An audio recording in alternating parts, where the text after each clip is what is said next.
నమస్కారం వార్తలకు స్వాగతం. ముందుగా ముఖ్యాంశాలు. టీడీపీ పోలిట్ బ్యూరో సభ్యులు వర్ల రామయ్య మీడియా సమావేశం, పలు అంశాలపై వివరణ. బొత్స సత్యనారాయణ ప్రెస్ మీట్, పలు అంశాలపై వివరణ. బొత్స సత్యనారాయణ మీడియా సమావేశం నిర్వహించారు. ఈ సందర్భంగా పలు అంశాలపై ఆయన మాట్లాడారు.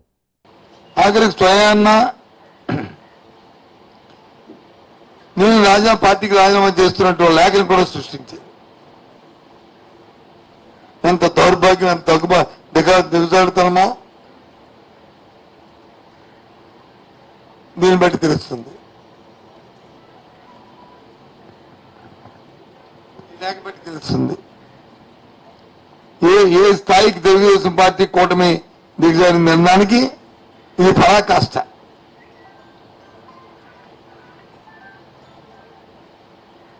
ఇది ఒక మచ్చుతుంది, ఇలాంటివి ఇది ఒక చిన్న విషయం. అంటే ఏదైనా ఏదో విధంగా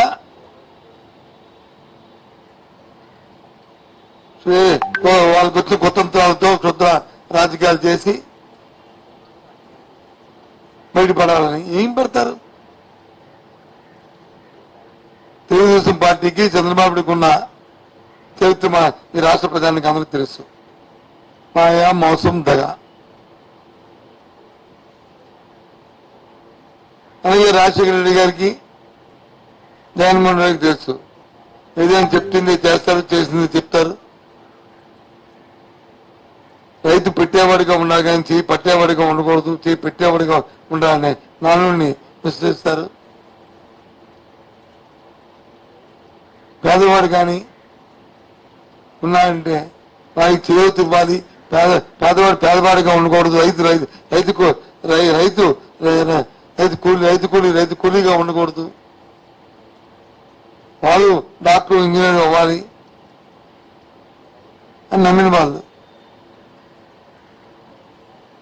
కూలీగా ఉండకంటే కూలి కూడా పెద్దవాడు అవ్వాలి, కార్పొరేట్ అవ్వాలని నమ్మిన వ్యక్తులు వీళ్ళు.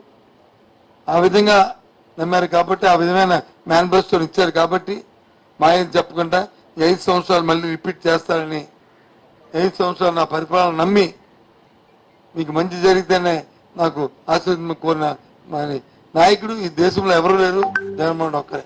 కాబట్టే ఆయన మళ్ళీ ఇంత పెద్ద ఎత్తున ఆయన ఆశీర్వదించిన ఆ తల్లులకి, మహిళామణులకి, సోదరులకి, అన్నలకి, తమ్ముళ్ళకి అందరికీ కూడా మరొకసారి కృతజ్ఞతలు చెప్తూ, ఇదే విధంగా మా పార్టీ కార్యకర్తలందరూ ఉన్న వాళ్ళందరూ కూడా చాలా మంది చెప్పారు, సచివాలయం వ్యవస్థ పెట్టారు, కార్యకర్తలకు విలువ లేకుండా చేశారు అని. సచివాలయం వ్యవస్థ పెట్టింది అవినీతి రూపమాపడానికి. కార్యకర్త ఎప్పుడు కూడా నాయకుడి గుండెల్లో, పార్టీ గుండెల్లో ఉంటాడు. ఏదైతే జన్మభూమి కమిటీ లాంటి అవినీతి ఏవైతుందో అలాంటివి లేకుండా ఉండడానికి సచివాలయం వ్యవస్థ, ఏదైతే పూజ్య బాపూజీ కళల కన్నా గ్రామ స్వరాజ్యం గుమ్మం ముందే పరిపాలన ఉండాలని కోరుకున్నారో ఆ వ్యవస్థ అది బాగా మా కార్యకర్తలు అందరూ కూడా అర్థం చేసుకున్నారు. వాలంటరీ వ్యవస్థ ఎంత దిగ్విజయంగా జరిగిందో మన కరోనా వచ్చినప్పుడు కానీ, తర్వాత జరుగుతున్న కార్యక్రమాలు కానీ ఏ విధంగా 100% దేశానికి అది కులమానికిగా దిక్సూచిగా ఉన్నదో వాలంటరీ వ్యవస్థ, వాళ్ళందరూ కూడా ఈ రాష్ట్రం సంక్షేమ అభివృద్ధిలో పాల్పంచుకోవడం చాలా సంతోషం. వాళ్ళందరూ కూడా ఏ ప్రాబ్లం లేకుండా ఈ కార్యక్రమాలు చేశారు. ఎన్నో రోజులకు చూసిన ప్రయత్నం చేశారు, దౌర్జన్యాలు చేయడానికి చూశారు. మీ సమయం పాటించాం. మా కార్యకర్తలకు మేము ఇన్ఫార్మ్ చేస్తాం. మేము అందరికీ. BJP MP Laxman press meet నిర్వహించారు. ఈ సందర్భంగా ఇరు పార్టీలపై ఆయన మండిపడ్డారు. నీళ్ళ విడిచి సాము చేసిన ప్రజలు ఉచితాలను, గ్యారెంటీలను నమ్మలేదు. రైతుల రుణమాఫీ డిసెంబర్ 9 అని చెప్పి ఆగస్టుకు వాయిదా వేసి అన్ని దేవుళ్ళ మీద ఒట్లు పెట్టిన ప్రజలు దాన్ని పరిగణలోకి తీసుకోలేదు. అల్లవిగాని హామీలు ఇస్తున్నాడని ఈ రాష్ట్రం పూర్తిగా మరి అప్పుల ఊపిలోకి నెట్టబడి ఉన్నటువంటి విషయాన్ని తెలుసుకొని కూడా మరి ఇచ్చిన హామీలు ఏ రకంగా అమలు చేస్తారనే దాని మీద ఎక్కడ కూడా స్పష్టత లేదు. ఈ 6 గ్యారెంటీలు అమలు కావాలంటే 2 లక్షల కోట్లు, అంటే అప్పుల మీద అప్పులు చేసి అప్పుల మీద వడ్డీ కట్టడానికే ఇవాళ కొత్తగా అప్పులు ఈ ప్రభుత్వం యోజన చేస్తుంది తప్పితే అప్పు తెస్తే గాని జీతాలు ఇవ్వలేని దుస్థితి ఈ రాష్ట్రంలో. ఆనాడు కేసీఆర్ గారు అప్పు చేసి పప్పుకూడు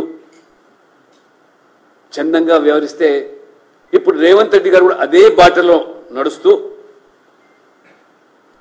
ప్రభుత్వం ఏర్పడిన 5 నెలల్లోనే 16,000 కోట్లు అప్పులు చేసి ఈ రాష్ట్రాన్ని అప్పుల కుప్పగా మార్చి కాంగ్రెస్ అసలు ఈ రాష్ట్రాన్ని ఏమి చేయదలుచుకున్నదో, కొత్తగా ఏర్పడిన రాష్ట్రము తెలంగాణ రాష్ట్రం ఏర్పడితే మరి గుజరాత్తో పోటీ పడేటువంటి అవకాశాలు ఉన్నప్పటికీ కూడా వీళ్ళ యొక్క అనాలోచితమైనటువంటి చర్యల వల్ల కేవలం ఓట్ల కోసం ఈ తెలంగాణ రాష్ట్ర అభివృద్ధిని పన్నంగా పెట్టి రాష్ట్ర ఆర్థిక వ్యవస్థను బలోపేతం చేయకుండా దానికి కావాల్సినటువంటి నిర్ణయాలు ఏమీ తీసుకోకుండా ఖజానాపై భారం పడే విధంగా అప్పులు పెరిగేలా నిర్ణయాలు తీసుకుంటున్నారు.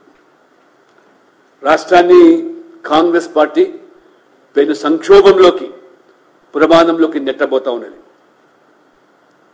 పూర్తిగా అభివృద్ధిని పనంగా పెట్టేసి వీళ్ళ యొక్క నిర్వాహకం వల్ల ప్రాజెక్టులు కానీ సంక్షేమ కార్యక్రమాలు కానీ నిధులు కల్పించలేని దుస్థితి ఇవాళ స్పష్టంగా మనం చూస్తా ఉన్నాం. విద్యుత్ కోత ఈ పాటికే ఈ 5 నెలల పాలనలోనే ప్రజలు చవి చూస్తూ ఉన్నారు. మరోవైపు నీటి కొరత, అదే రకంగా సాగునీటి రంగాలపై ఒక స్పష్టత లేకపోవడం, సాగునీటి ప్రాజెక్టుల విషయంలో కూడా అవినీతి గురించి మాట్లాడిన కాళేశ్వరం మీద ఇంతవరకు మరి ఎటువంటి చర్యలపైన ముందడుగు వేయకపోవడం, ధరణి మీద చేసినటువంటి మీ యొక్క మరి ఆరోపణలు, ఆ ధరణి సమస్యలు పరిష్కారం చేసేదానికి కూడా ఒక్క అడుగు కూడా ఆ దిశలో ముందుకు వేయకపోగా పైపెచ్చు ఆ ధరణిలో పాల్పడ్డ అవినీతి పరులను కాంగ్రెస్ చేర్చుకొని పునీతులుగా మార్చేస్తూ ఆ యొక్క ధరణిని కూడా అటకెక్కించే పరిస్థితి. మద్దతు ధర 500 బోనస్, మరి ఇవాళ చూసినట్టయితే కొనుగోలు కేంద్రాల వద్ద ధాన్యపు రాసులు పోగుపడుతున్న ఇవాళ కొనుగోలు కూడా ప్రభుత్వం సరిగా చేయలేకపోవడం. ఇక బీఆర్ఎస్ గురించి అది చచ్చిన పాము, ఎంత వారు జాకి బట్టి లేపాలని ఆ యొక్క మరి కారు ప్రయత్నం చేసినా కారు గ్యారేజ్ నుంచి బయటకు వచ్చే పరిస్థితి లేదు. స్క్రాప్లో కూడా ఇవాళ అమ్మే పరిస్థితి కూడా లేకపోతుంది. కాబట్టి వీరు ఎంత డబ్బు ఖర్చు పెట్టినా కుప్పిగింతలేసినా ఒక్క సీటు కూడా గెలిచే పరిస్థితి ఈ రాష్ట్రంలో మరి ప్రస్తుత పరిణామాలు స్పష్టం చేస్తూ ఉన్నాయి. ఎందుకంటే ప్రజలు కూడా 10 ఏళ్లు మోసపోయినాం ఈ కుటుంబం పట్ల. కేసీఆర్, కేటీఆర్, హరీష్ రావు, కవిత వారి నిర్వాహకం వల్ల రాష్ట్రం అధోగతి పాలైందని, అందుకనే వారు మరి ఈ యొక్క ఎన్నికల్లో కనీసమైనటువంటి ఒక్క సీటు కూడా గెలవకుండా డిపాజిట్లు దక్కించుకోవడమే గగనంగా మారిన పరిస్థితి. అందుకనే టీడీపీ పోలిట్ బ్యూరో సభ్యులు వర్ల రామయ్య మీడియా సమావేశం నిర్వహించారు. ఈ సందర్భంగా సీఎం జగన్ రెడ్డిపై మండిపడ్డారు. ఉత్తేజితులైనారు. ఈ మహాయజ్ఞంలో పాలు పంచుకోవాలని నిర్ణయం తీసుకున్నారనేది అర్థమైంది. అందుకే మీ అందరికి కూడా కూటమి తరఫున చేతులెత్తి నమస్కారం చేయాలనే ఉద్దేశంతో ఈ రోజున మా 3 పార్టీలు మీ ముందుకు వచ్చి మీకు కృతజ్ఞతలు తెలియజేస్తున్నాం. ఆశ పెట్టారు, ఆశపడలేదు. మీరు ప్రలోభ పెట్టారు, ప్రలోభ పడలేదు. మీరు భయపెట్టారు, మిమ్మల్ని భయపడలేదు. మీరు కర్రలతో కొట్టారు మిమ్మల్ని, అయినా క్యూలో నుంచి బయటకు వెళ్ళలేదు. రాళ్ళు విసిరారు మీ మీద, రక్తం కారుతుంది మీకు, అయినా కూడా క్యూలు వదిలి వెళ్లకుండా ఓటు అక్కడ వేసి ఓటనే ఆయుధంతో వాళ్లకు బుద్ధి చెప్పేంత వరకు కూడా మీరు అంత మనోనిశ్చలతోటి మనోనిబ్బరంతో బాధలను కూడా దిగమింగి మీరు ఉన్న విధానం బహుదా ప్రశంసనీయం అని చెప్పి కూడా మేము తెలియజేస్తూ మీ అందరికి కూడా కృతజ్ఞతలు చెప్పాలి. మీ అందరిని కూడా అభినందించాలి. అంటే ప్రజాస్వామ్యాన్ని కాపాడటం కోసం ఇంకా ప్రజలందరూ కూడా ఓటర్లందరూ కూడా ఏ రకంగా సమాయత్తమయ్యారు, ఏ రకంగా వారు బయటకు వచ్చారు, ప్రజా వ్యతిరేకత ఉన్న ఒక ప్రభుత్వాన్ని పడగొట్టాలనే ఒక నిర్ణయం తీసుకున్న తర్వాత ఏ రకంగా ఉత్తేజంతో ఆనందంతో ఉద్వేగంతో బయటకు వచ్చిన తీరు అభినందనీయమని చెప్పి కూడా తెలియజేస్తూ తెలుగుదేశం పార్టీ, జనసేన పార్టీ, మా బీజేపీ పార్టీ తరఫున ఓటర్లందరూ కూడా మేము కృతజ్ఞతలు అభినందనలు తెలియజేస్తున్నాం. మీరు చేసిన ఈ తెగువ, మీరు చూపించిన ఈ ధైర్యం, ఇన్ని బాధలకు, ఇన్ని అవరోధాలకు, ఇన్ని ఆటంకాలకు కూడా ఎదురొడ్డి మీరు పోలింగ్ బూత్కు వచ్చిన పరుగులు తీసిన విధానం అభినందనీయం అని చెప్పి కూడా తెలియజేస్తూ మీ అందరి కృతజ్ఞతలు తెలియజేస్తూ జనసేన పార్టీ నుంచి ఆ పార్టీ పెద్దలు శ్రీ చిల్లపల్లి నాగేశ్వరరావు గారు మాట్లాడతారు. చిల్లపల్లి శ్రీనివాసరావు గారు మాట్లాడతారు.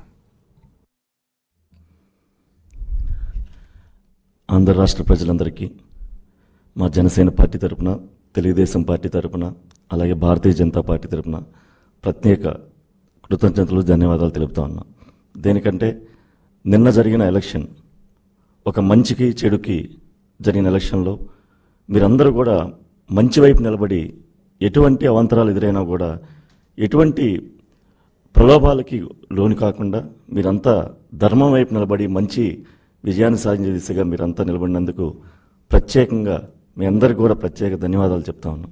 దేనికంటే ఒక అరాచక పాలనని ముగింపు పలకటానికి ఏదైతే Telugu Desam party, Janasena party, BJP party పొత్తు పెట్టుకొని ఒక ఎన్డీఏ గవర్నమెంట్ ఫామ్ చేసే దిశగా ఈ రోజున ఆంధ్ర రాష్ట్రంలో వెళ్తా ఉందో దానికి మీరు లక్షలాది మంది, కోట్లాది మంది మీరు ఒక మద్దతు తెలపటం నిన్న జరిగిన ఓటింగే నిదర్శనం. దేనికంటే మంగళగిరిలో నేను ఉదయం 7 గంటలకు వెళ్తే ఇందాక రామయ్యన్న చెప్పినట్లు 7 గంటలకే బారులు తీరున్నారు. ఈవీఎంలు ఇంకా సెట్ కూడా చేసుకోకుండా వాళ్ళు ఇంకా పెట్టండి అని చెప్పి ప్రజల నుంచి ఎంత ఇదిగా వాళ్ళ రిక్వెస్ట్లు వచ్చినాయంటే 2 గంటలు, 3 గంటలు, 5 గంటలు కూడా నిలబడి ఓటింగ్ చేసిన పరిస్థితి. ఇంత ఉత్తేజంగా నిన్న కొన్ని చోట్ల గొడవలు సృష్టించినా కానీ కావాలని 4-5 ఆ టైంలో ఓటింగ్ పెరిగిపోతుంది, పర్సంటేజ్ పెరిగిపోతుంది, ఎక్కడో ఇదైపోతామని చెప్పి వాళ్ళు విచక్షణ కోల్పోయి ప్రవర్తించినా కానీ ఓట్లు మీరంతా కూడా నిలబడి ఓటు వేసినందుకు ఒక మంచి వైపు, ధర్మాన్ని వైపు మీరు చేయటం నిజంగా చాలా సంతోషం అనిపించింది. అందుకే ప్రత్యేకంగా మీకు ధన్యవాదాలు చెప్తా ఉన్నాం. అలాగే మా పార్టీ తరఫున కార్యకర్తలు, నాయకులు, అలాగే తెలుగుదేశం పార్టీ తరఫున కార్యకర్తలు, నాయకులు, అలాగే బీజేపీ తరఫున కార్యకర్తలు, నాయకులు కూడా అసలు ఉమ్మడిగా ఎక్కడా కూడా ఎటువంటి ఇది లేకుండా కలిసిమెలిసి రాష్ట్రంలో ఒక మంచి వైపు ప్రయాణించాలని చెప్పి మా నాయకులు, కార్యకర్తలంతా కూడా నిలబడినందుకు వారికి కూడా ఈ సభాముఖంగా వారికి కూడా ప్రత్యేక ధన్యవాదాలు తెలుపుతున్నాను. Thank you. బీజేపీ నుంచి పెద్దలు, సీనియర్ నాయకులు శ్రీ దినకర్ గారు.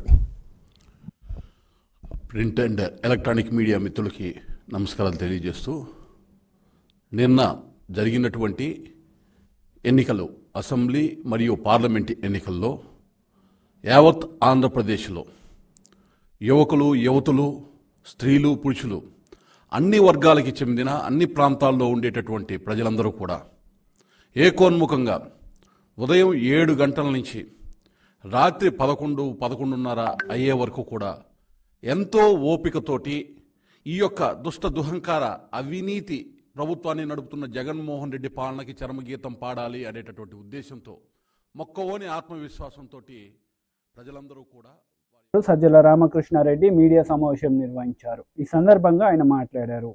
గుంటూరు వెస్ట్, వినుకొండ, సత్తెనపల్లి, అద్దంకి, పొన్నూరు, అమలాపురం ఇవి మా దృష్టికి కొన్ని వచ్చినాయి.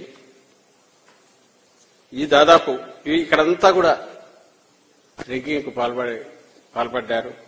తెలుగుదేశం మూకలు అడ్డంగా ఈవీఎంలు పగలగొట్టారు చాలా చోట్ల. వీటి మీద కంప్లైంట్లు ఇచ్చాం. దాదాపు 80 పైగా ఈ ఒక్కరోజే వీళ్ళ దుశ్చర్యలన్నీ ఈసీకి కంప్లైంట్లు ఇచ్చాం. సరే, చర్యలు ఏమున్నా రికార్డు అయితే అవన్నీ. మొత్తం మీద ఇప్పటికీ ఇంకా క్యూలు ఉన్నాయి. అండ్ జూన్ 4వ తేదీ ఫలితాలు వచ్చే వరకు అందరం వేచి ఉన్నాం. ఈరోజు ముఖ్యంగా ప్రజలకు కృతజ్ఞతలు. వైఎస్ఆర్ కాంగ్రెస్ పార్టీ తరఫున, జగన్మోహన్ రెడ్డి గారి తరఫున ఓటర్లకు, ఏ అట్టడుగు వర్గాలైతే మాకు అండగా, వైఎస్ఆర్ కాంగ్రెస్ పార్టీకి అండగా ఉన్నాయో గతంలోనూ ఇప్పుడు కూడా, ఎవరి కోసమైతే జగన్మోహన్ రెడ్డి గారు పాటుపడుతున్నారో సంక్షేమ అభివృద్ధి కోసం, వాళ్ళంతా కూడా జగనన్నతో మేము ఉన్నామని ఈరోజు ఓటింగ్కు పెద్ద ఎత్తున రావడం ద్వారా తమ అభిమానాన్ని చాటుకునేందుకు అందరికీ కూడా కృతజ్ఞతలు. మా వైపు నుంచి పూర్తిగా కార్యకర్తలు క్షేత్రస్థాయిలో, అటువైపు నుంచి ఎంత రెచ్చగొట్టే చర్యలున్నా ప్రశాంతంగా సంయమనంతో పనిచేసిన క్షేత్రస్థాయి కార్యకర్తలకు, నాయకులకు అందరికి కూడా ధన్యవాదాలు కూడా చెప్తున్నాం. Thank you.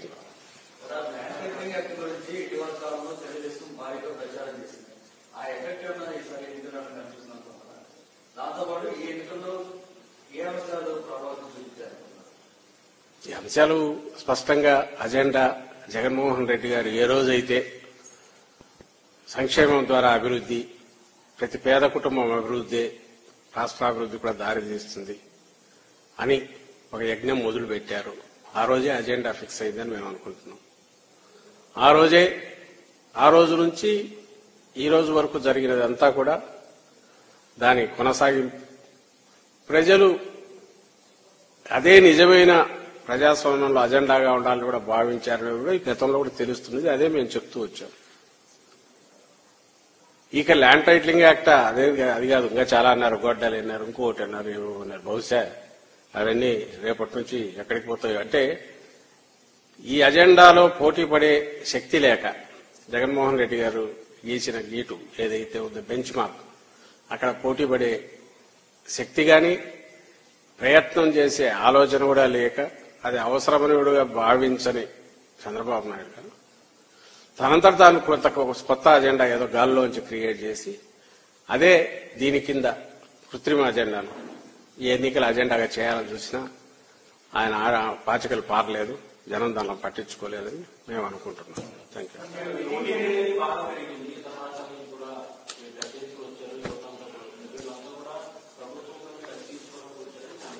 అనుకోవచ్చు, ఎవరి ఇంటర్ప్రిటేషన్ అన్నా ఎలాగైనా. నేను అదే చెప్తున్నా కదా, ఈ రోజు జరిగిన ఓటింగ్ సరళి చూస్తే ఏ రకంగానే అనుకోవచ్చు.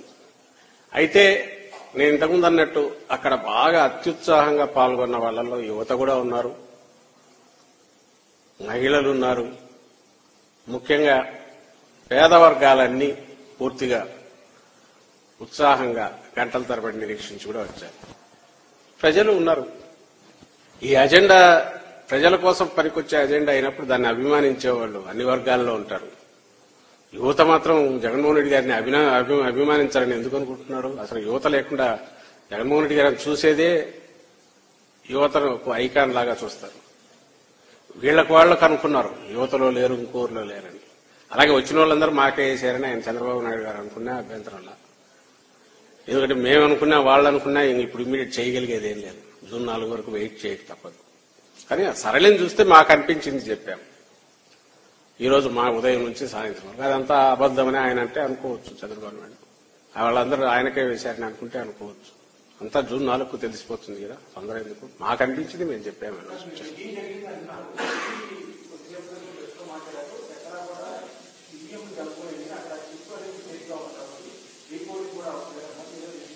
రిగ్గింగ్ జరిగింది చేసాం, కంప్లైంట్ చేసాం, రిగ్గింగ్ జరిగిందని కంప్లైంట్ ఇచ్చాం, వాళ్ళకు చెప్పాం, కంప్లైంట్ ఇచ్చాం, రీపోలింగ్ అడిగాం. ఇంకా తర్వాత ఎలక్షన్ కమిషన్ అది ఇండిపెండెంట్ వాళ్ళ డెసిషన్ ఏదైనా వాళ్ళు తీసుకునే కాల్ తీసుకుంటారు. మా వైపు నుంచి కంప్లైంట్ ఇచ్చాము, మీడియాలో కూడా వచ్చాయి, అండ్ దానికి అవసరమైన ఆధారాలు కూడా ఉన్నాయి. మొత్తం నేనైతే ఇంకా ఎగ్జాక్ట్ గా పూర్తి డీటెయిల్స్ లేకపోలేదు. తర్వాత స్టేట్మెంట్ రూపంలో అన్ని పంపిస్తాం. దాదాపు 80 పైగా ఇచ్చినట్టున్నాం నాకు తెలిసి కంప్లైంట్లు. ఈరోజు 80 పైన ఇచ్చినట్టున్నాం. అన్ని కూడా ఆధారాలతో ఉన్నవి, అన్ని మాకు వచ్చినవి, మీడియాలో రిపోర్ట్ అయినవి కూడా ఉన్నాయి అంతే కూడా. సో అందులో ఇవి కూడా ఉన్నాయి, రిగ్గింగ్ జరిగిన వీటిని కూడా పెట్టాను. Thank you.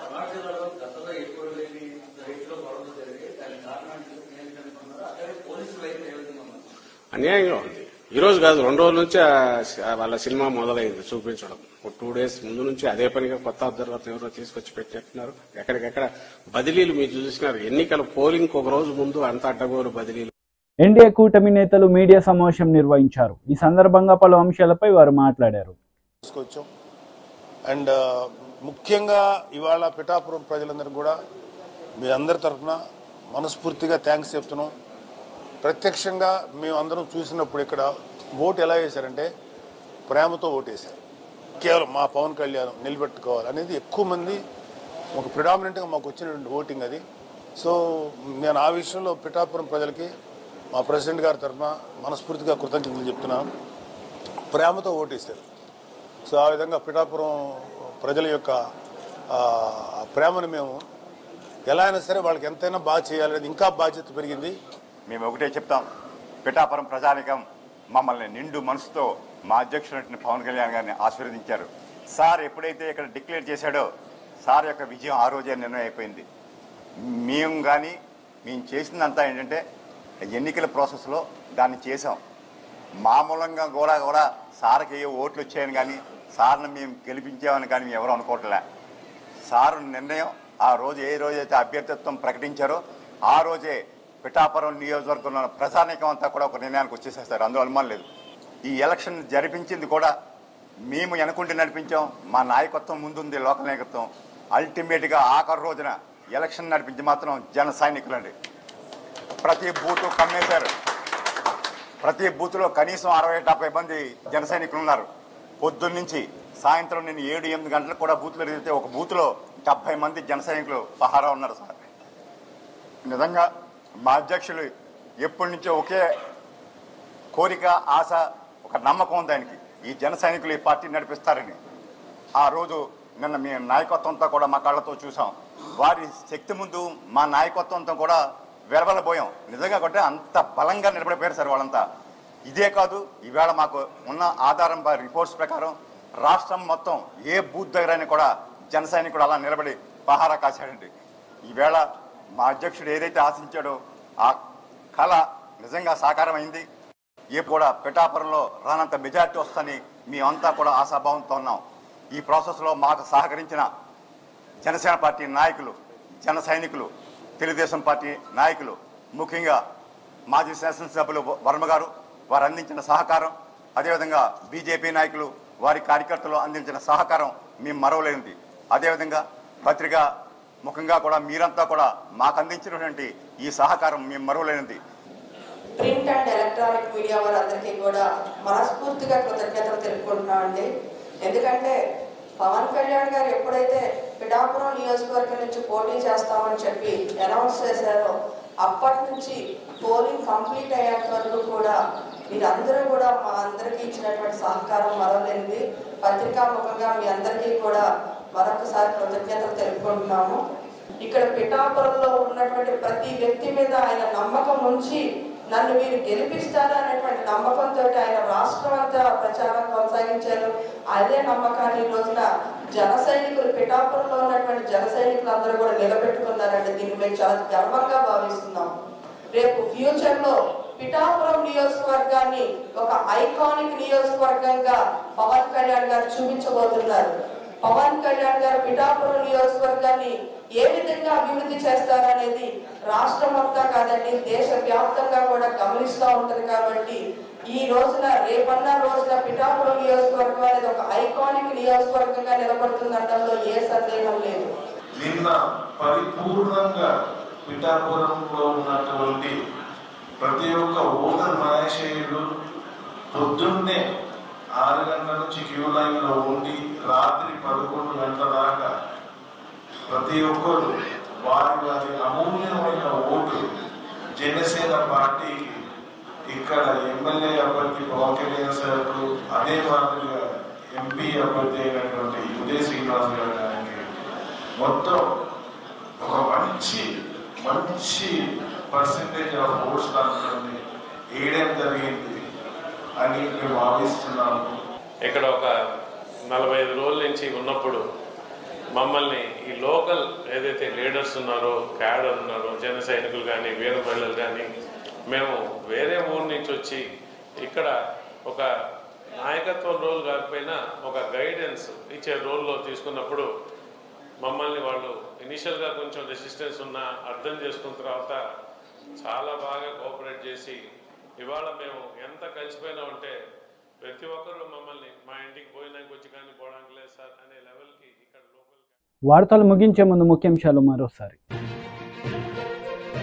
TDP polit bureau సభ్యులు వర్ల రామయ్య మీడియా సమావేశం, పలు అంశాలపై వివరణ.